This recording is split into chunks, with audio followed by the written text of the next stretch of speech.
Hey, everybody, welcome to the Author's Porch. Tonight we are welcoming Nicole. How are you doing, Nicole? I'm great. How are you doing? I Good am to see you. wonderful. I know it has been a while since we've had since we've had any conversations, and a while since we had that inaugural conversation, which we're going to talk about here in a little bit. But I wanted to give a little introduction before we go into how we met and our journey and that wonderful book that you have behind you, because, girl, I love it. You did? Oh, that's so I great to hear. did. Yes. So, as you guys can see, Anastasia is not with us tonight. I would like everyone to send out their prayers, their good vibes, whatever you do when you know that somebody isn't feeling very well. So, Anastasia sent me a Oh, message earlier and she let me know she is not feeling very well. So, she is not going to be able to be with us tonight. However, she is with us in mind, body, soul, and spirit. So we want to welcome Nicole onto the show. Even though Anastasia can't be with us, that doesn't mean that we're not going to get down and we're going to talk about that wonderful book and everything that we can talk about with Nicole. So, Nicole, let's talk yes. about how we met, because that was just some random way of meeting, which was phenomenal. And that's how I love meeting people. Um, so, we are in this group. It's an author group. A bunch of different authors get in, and Nicole had an interview with her local newspaper. And she says, I'm a bit nervous. I haven't done an interview. This is my local newspaper from the town that she's in. It's a smaller town. And I just, I'm not sure what they're going to ask, what to say. I was like, hey, I'm some random person, just like this newspaper person that's going to interview you. So let's talk and maybe you can get some of those butterflies off. And she took me up on the offer. And we've just been talking ever since. So, Uh, yeah.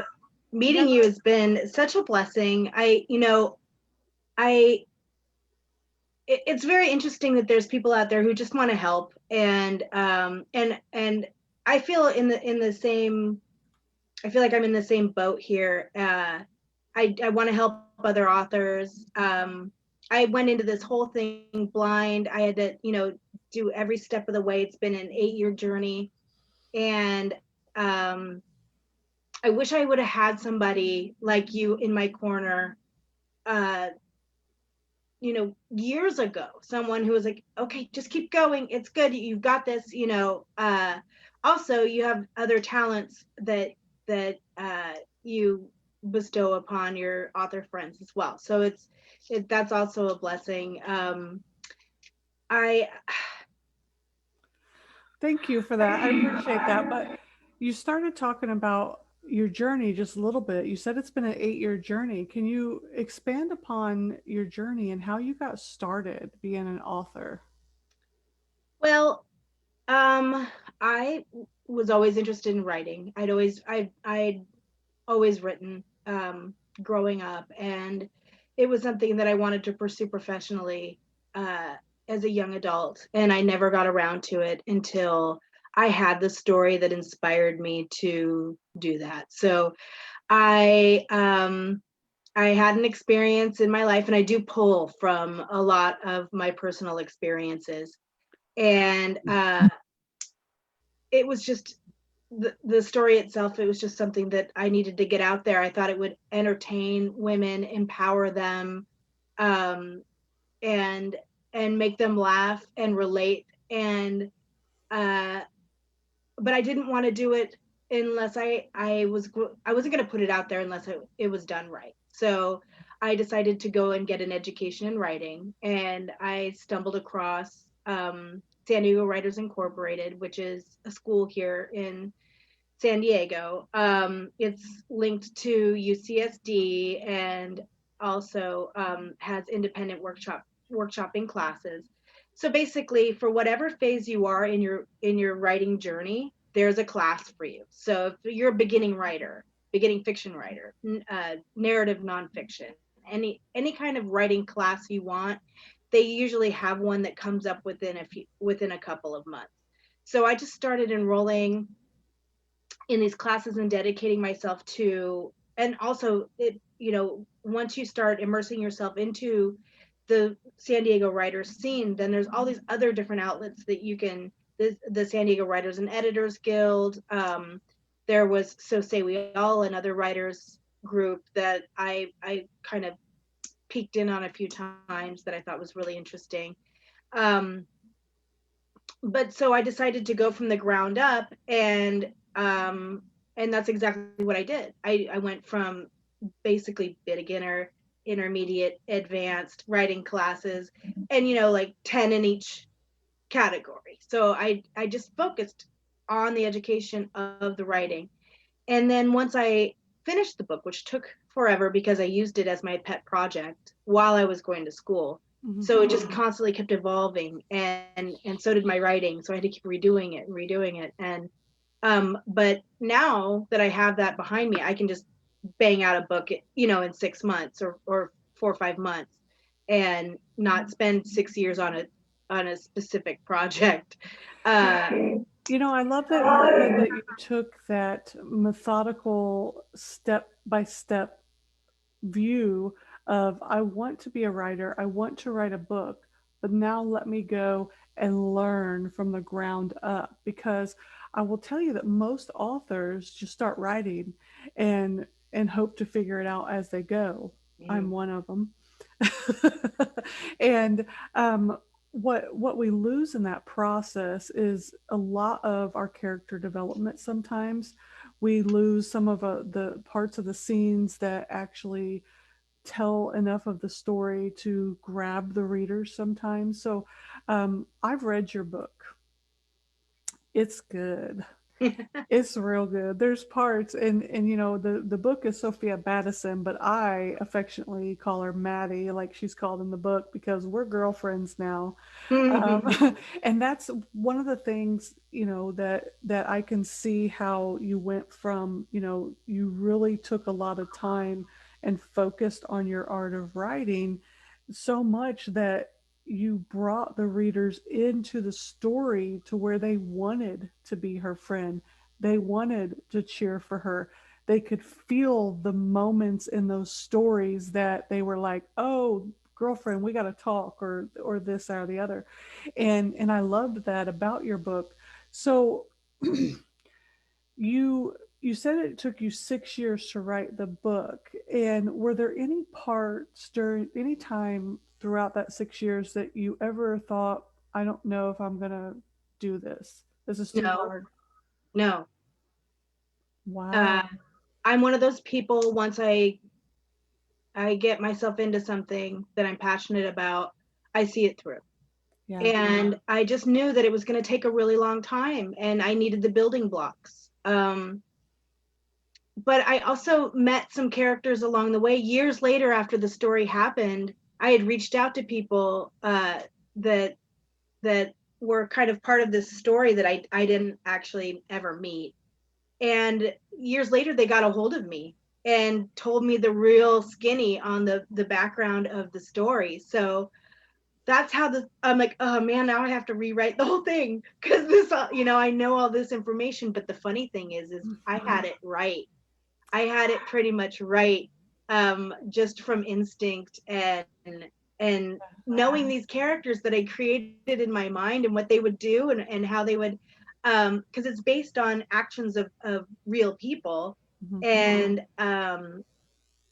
so there was this big story I had to invent, and it was like spooky on point. So the the whole voice within is, Sophia Madison has this intuitive nature about her. She's just, uh I think we all do. It's something we all have, that inner voice that's like, no, don't do that, or you know, uh something that will stop you from doing things that you normally don't do. Well, in this case, Maddie decides, if just for the weekend in Las Vegas, to stop being such a stick in the mud and have some fun, and shoo that voice away. Well, quite the adventure ensues because of it, and it does get her into a little bit of trouble. But she has the time of her life, and I don't think she would take it back for a moment, anything that she experienced, and where it brought her to in her life. So, um, I'm sorry, I'm getting off point here. No, you're not. I love it. I mean, I'm like, I'm sitting here and I had so many questions after the book, so keep going because you're answering them Oh, all. fire away. That's my favorite part about being an author is,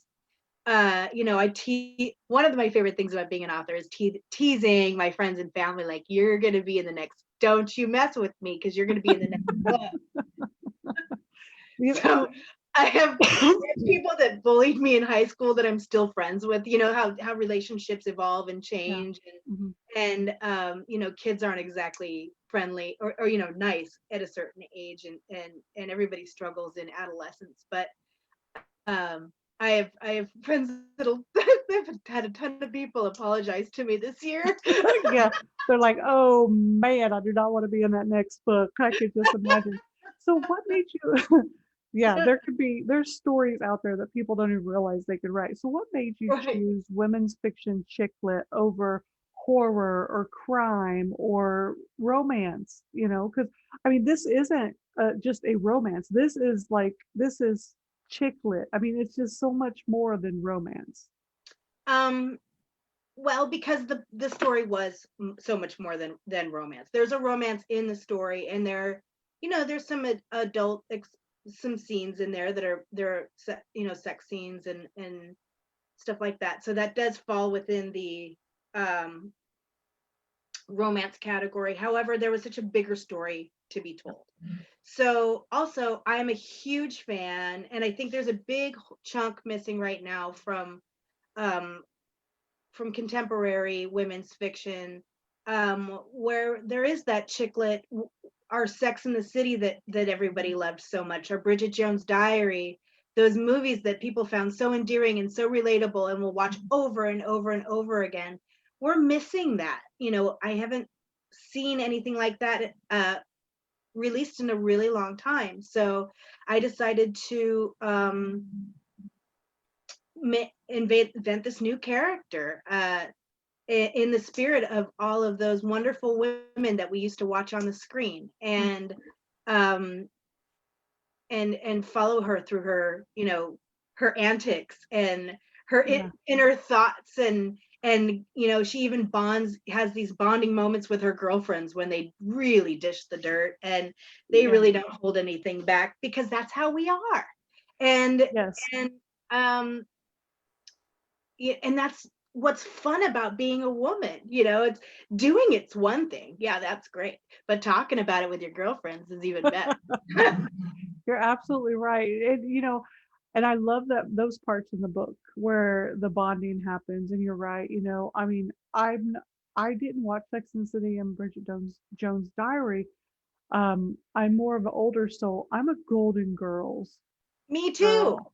So for me, I mean, just that bonding because I love that. And one of the things I loved about your character in the book was I every night I wanted to when I laid down, I wanted to pick up my Kindle because I had to find out what was happening with Maddie. Oh, Again, I was like, I need to find out what's going on with Maddie, and it's like this is a character that I think every woman is going to want to lay down at the end of the night or during the day when they're having lunch or whatever and find out what's happening in Maddie's life because she is the authentic female. It's not a made up character. It's not someone who's perfect. It is you. It's me. It's any woman out there, and you can step inside of Maddie's shoes and you feel like you are her in that moment because there's so many aspects. She's such a like 20-dimensional character, for lack of better words. There's so many parts of her that there's going to be something for every woman that they're going to be like, hey, yeah, that's me. And they're going to put themselves in her shoes when they're walking through the book and then your later books, because I know that there's so much more in you to come later on. But there's one part of the book, like I've been dying to ask you, and I won't ask you for explicit. I don't want you to give it away, no spoiler alerts. But the ending of the book, was there actually this big to do like that? yes. Okay, we'll have to talk off camera because I was like, oh yes. Oh, I was over here. I was like, yes, I was up in the air and everything. Okay, good. That uh, scenario Yeah. did happen in my life, but it was from 23 years ago. Okay. And it was, uh, I'll have to tell you about that, but I applied it to my, I applied a lot of different things into this book. And some of them were the most amazing experiences of my life. One of them was, dare I say it, being on a national talk show That's so cool. here in the United States. And so it wasn't the same scenario that happened in the book, but it did happen in my life. You And pulled from that experience I and pulled you from were that. able to put aspects of that experience.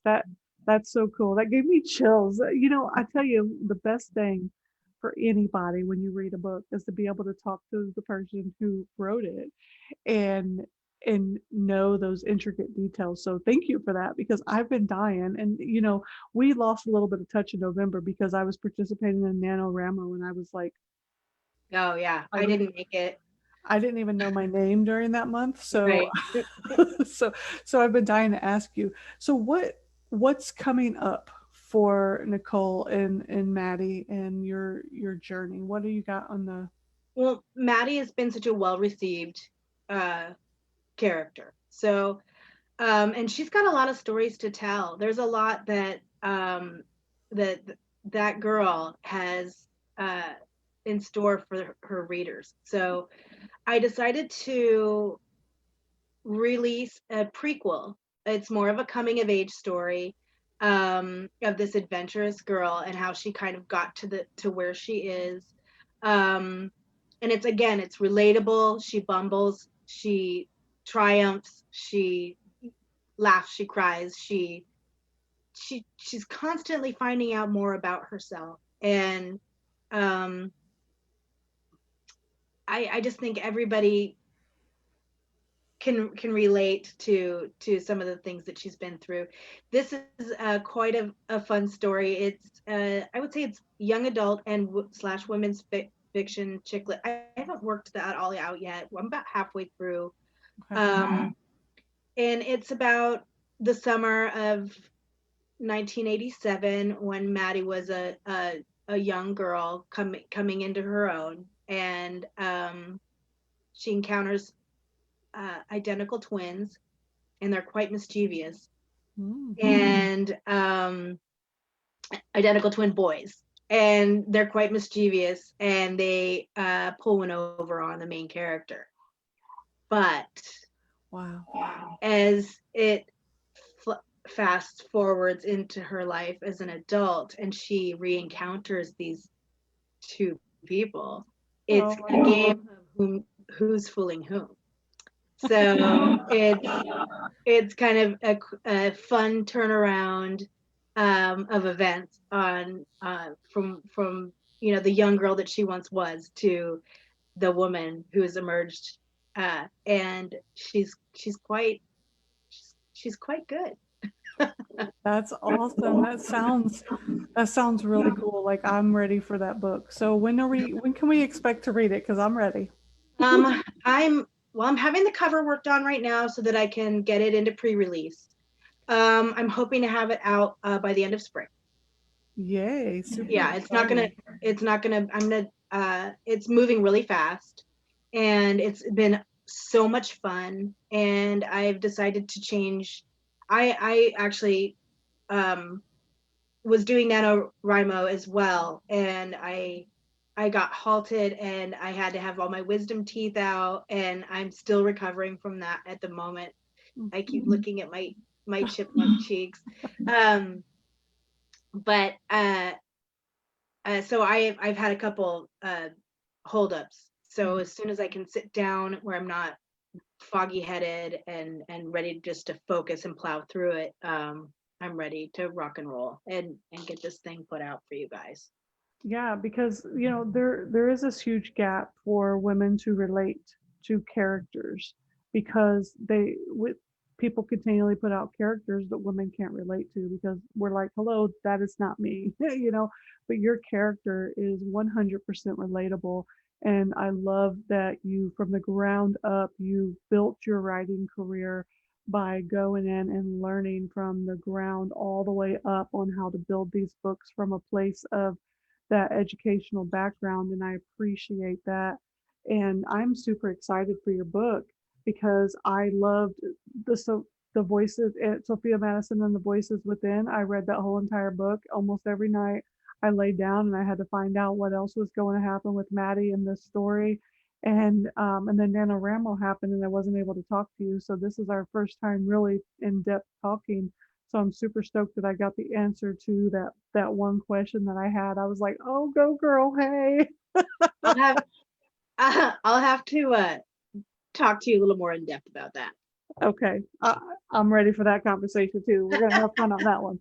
But so is there anything that if you could tell somebody who wants to become an author, somebody who is struggling in their field and just doesn't know how to get past either writer's block or self-doubt, what would you tell them? What would you would like to impart onto other folks out there? Well, it it's the hardest thing you're ever going to do. So make sure that that if this is what you want to do, make sure it's really what you want to do. If this is what really gets you going, um, don't let anything stop you. This is a very competitive business. There's a lot of people out there that will jump to criticize. There's a lot of people out there. Constructive criticism is one thing, but um, there's people that can just take the wind right out of your sails, and if that happens, if this is really what you want to do, just take a step back, take a breather, um, and dabble in writing something else for the moment, but just always keep going. um, one of my one of my little tricks is I am part of a read and critique group here in San Diego, and it's led by a best-selling author, T. Greenwood. And I've been with them for about, I don't know, a little over 5 years, around 5 years, somewhere around there. And it keeps me accountable. So I basically have a deadline every 2 weeks. So I have to turn in a piece of work to these other 5 authors. We all work on each other's work, and we catch our own stuff, and everything is constructive. It comes from a good place. And this is where I think I'm going to stem off from my real estate career and my singing career and jump full bore um, into the writing world. And I'm going to start a critique workshop resource and put together different groups of people so that they can all help each other and work. And I'll be moderating as well as working on other people's work too. And it'll catch the holes in your story, Mhm. and you build a rapport. And some of these critique groups are social in nature too, because it's we as writers are social creatures. So um, I think it's really important to have accountability partners. I think it's, build up your network of people, because the only people who really like to talk about writing are writers. Your friends are just going to stare at you and you can talk to them until they're blue in the face, and they are just like, I'm over it, exciting. Let me know when the book comes out. Yeah. They have, but we like to pick it apart and talk about it, and we also like to pick apart there's so much about our work that we miss as writers, that we need another set of eyes to go in there, and sometimes, more than one set of eyes, like 4, 5, 6 sets of eyes on your work, so that you get different opinions, and you just take what you want, leave what you don't. It's not personal, but it's extremely helpful. Sometimes it slows me down, sometimes it speeds me up. But I feel that it's the biggest tool in my box, as far as developmental, in my being in it, in the developmental process of my writing. So um, if you get stuck, find a writing buddy. Get out and start networking. You'd be amazed at the amount. There are the critics and the people who don't want you to do better than them, but there's also this great resource. The writing community is really supportive, and so it just takes that one to get in there and screw you up. So if you have a network of people who believe in you, who believe in your work, who believe in you believing in yourself, um, it makes all the difference in the world. Just keep going. Yeah, I love that you're going to start those groups, those critique groups, because it is definitely missing in the writing world. I had joined a couple of those online, the groups or whatever, and people would ask for help, and I'd be like, yeah, because I'm always willing to help somebody. But then the moment that you say, hey, I've got this, would somebody be willing to take a look at it? Then there's crickets. So um, Right. yeah, I love that you're going to start something that is built from a place that you've seen how it works and how it needs to work and how to separate it and run it the way that yours already works. It's not just a group with thousands of people in it and Right. everybody's just running wild, which happens a lot of times. So thank you for that, because it is needed for a lot of authors out there, because everyone is trying to connect with somebody just to run something off of. Because I could talk to my husband till I'm blue in the face, and most of the time he's probably thinking in the back of his head is, "Gee, many Christmas, when is she going to shut up?" I mean, he probably doesn't, but I mean, does he Right. really care as much as when I talk to you or when I talk to one of my other author friends? Probably not. So I love that you're going to do that. Keep me informed on that. I would love to get in one of those groups and join in, and because I'm always about helping, and I'm always about bettering my writing, because I did not start with the educational part. So there's a lot more that I need to learn, but I'm having fun while I'm doing it. Right. Um, do you have Right. any do you have any shout outs you want to give before we head out and let you get some much needed rest over there, since you just had your wisdom teeth? Well, of course, I want to give out a shout out to you Oh, because like you've been such a blessing, and I've also met um another gal who just wants to help authors, and she does cover design, and um she's Angelique Bozeman. She's in South Africa, so we have a hard time connecting because she's 10 hours ahead, but she's been great. She's designing my new book cover, because if you see behind me, my book cover doesn't really speak to my genre. It's ambiguous, so in order to market the product, you have to have a product that appeals to the eye of the consumer. So I'm going a completely different route and going with the chicklet genre of book cover. mhm. So she's doing a great job on it, and I'm excited about that. And I look forward to continuing our relationship as well. I think San Diego Writers Incorporated and Words Alive have been amazing, in helping me learn and grow as a writer, and all of my critique buddies have been amazing.